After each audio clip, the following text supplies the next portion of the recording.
la signature d'un projet et la mise en production, c'est vraiment en moyenne, hein, ça peut être 3 mois. Mais il y a des projets qui peuvent durer 1 an.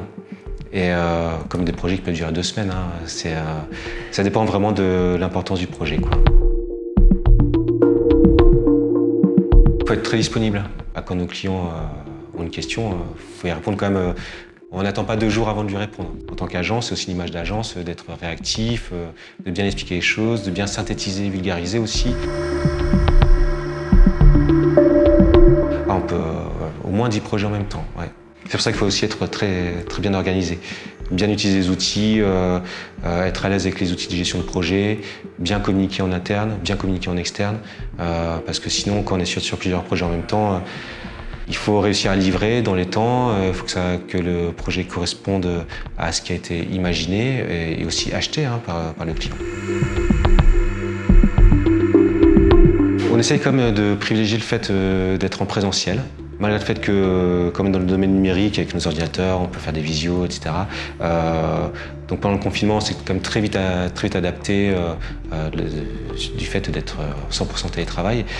Donc on préfère privilégier quand même que l'équipe puisse être présente pour par exemple faire des points comme on a fait là.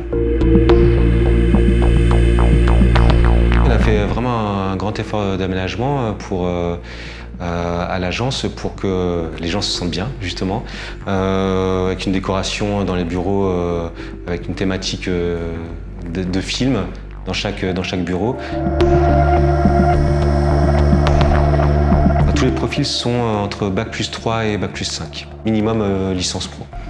Il y a beaucoup de gens qui étaient en stage et en alternance chez nous avant de travailler en CDI. Il y a des gens qui sont là depuis plus de 12 ans. On travaille pour plein de domaines différents. Donc c'est quand même intéressant de travailler dans le domaine du sport si on aime bien le sport, travailler dans le domaine de la culture si on aime bien le domaine de la culture. C'est enrichissant de ce côté-là.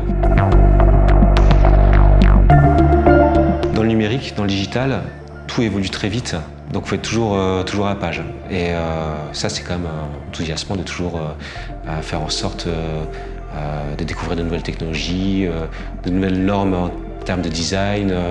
On n'a pas le temps de s'ennuyer.